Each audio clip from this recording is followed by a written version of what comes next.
All right, well, my name's Lindsay Diggelmann. I am a historian of the Middle Ages at the University of Auckland, and one of the things I look at a little bit is Magna Carta. So I just wanted to take a few minutes to, having been invited down here on this beautiful weekend, to say a little bit about what Magna Carta actually was and pick up on some of the things that were in the play, because I thought the play did a lot of, made a great effort to tell us what Magna Carta was actually about. And really what it all comes down to is it's one of the founding documents of our modern system of a balance of government between different powers. Now it comes from the 13th century, and so things were a lot different then. We can't just translate it directly, but what we can do is say that for the first time this is one of the principles of sharing power between different facets of the government. And so when you think about it, we still live today in a monarchy.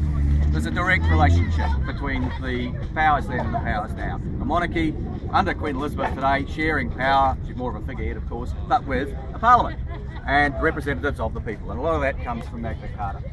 Now, what I will say about it then is that this is what it looks like. You can have a look at it for yourselves. It's a very dull looking document. It doesn't look very exciting at all, but what that enshrines is a set of principles which mean that the king has to share power, not with everybody, and that's the key thing with Magna Carta, it's with just the barons. So actually it's a document about elites. It's a document about the king, a rich powerful guy, sharing power and wealth with a number of other rich and powerful people, the barons, the landowners.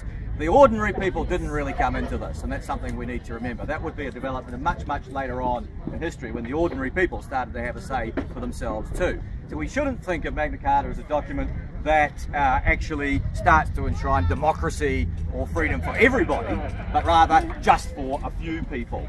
Now, a little bit of background about what it is and what it looks like. It's written on parchment, as our friends quite rightly said. There was no paper in Europe in the Middle Ages until about the 14th century. So that's parchment is animal skin. It's written on animal skin that's stretched and dried and made available and written in ink on that. And it wouldn't have been signed by the king. It would have been written with a quill, but not signed by the king. In fact, the seal, again, the play got this exactly right.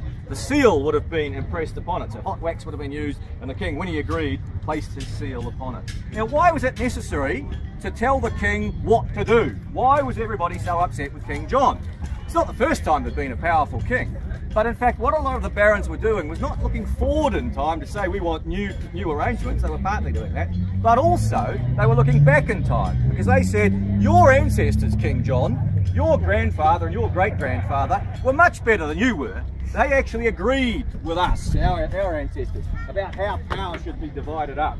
And that's good. We want to go back to those old ways. And so there were older documents, a little bit like Magna Carta in fact, but they're not nearly as famous, that had sort of laid out an agreement between the king and the powerful barons of the realm over how power would be shared. And so that's what the barons were looking back to in 1215. So again, it's just a group of powerful, rich landholders. Some of them you saw in the play before, the ones with all the armour and the wealth and the land and the daughters to marry off. Those are the people who are trying to get the king to agree to a certain set of principles. It's not the ordinary people, it's only free men. And free men, literally, was probably about 1 or 2% of the population in England in 1215. All the peasants out in the fields would have had no idea what was actually even going on.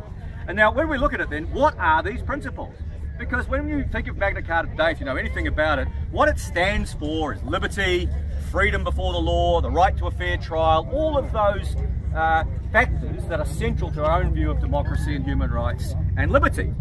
That is in there in a little bit, in a little way, and I'll quote it in a moment, but you've got to remember it in its own context. A lot of the document is about the technical arrangements of who's going to share power. Now, the knight in the play did a great job, I thought, by saying that the king was charging him £7,000 just to inherit his own land from his father. And £7,000, there's a fair amount of money, but in medieval terms, that's a vast amount of money. It's probably more like hundreds of thousands of dollars in today's equivalent. It's very hard to be absolutely sure.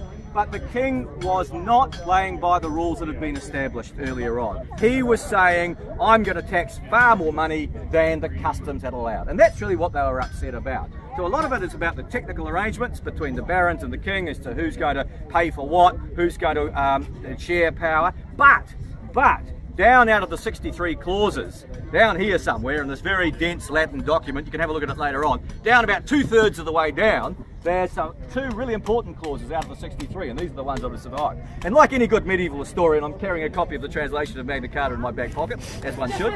Just happen to have it with me.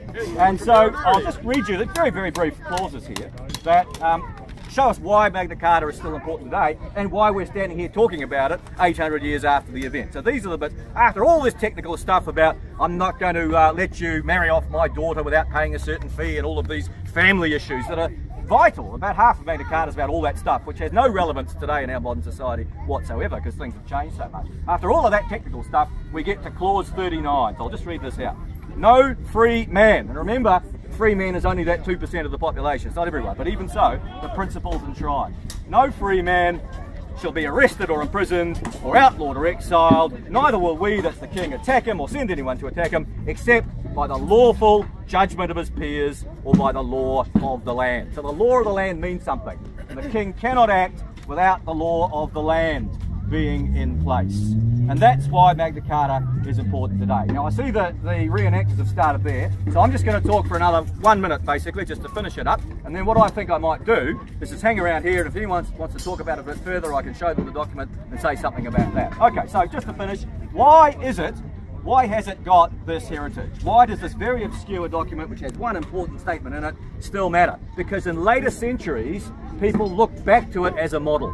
So in later times of history, such as in the Great Civil War between the King and Parliament in the 17th century, where King Charles I, the Stuart King, had his head chopped off, people looked back, the parliamentary side looked back to Magna Carta and said, he was a model for bringing the king into the law of the land. He can't just do what he wants. So then it starts to become a model for modern forms of parliamentary democracy. And then in the 19th century, people in the British Empire thought it was the basis for their parliamentary democracy and for their values of liberty. And they brought those with them to the Americas, to Australia and New Zealand and other parts of the world. So British settlers brought this principle that had been enshrined in Magna Carta with them, and that's why here in New Zealand today we're still talking about it. So that's all I'm going to say to you today. Thanks for listening, and as I say, I'll be hanging around. If anyone wants to know a little bit more or discuss it in more depth, I'm happy to talk through it. Thanks for coming. Thank you. Thank you.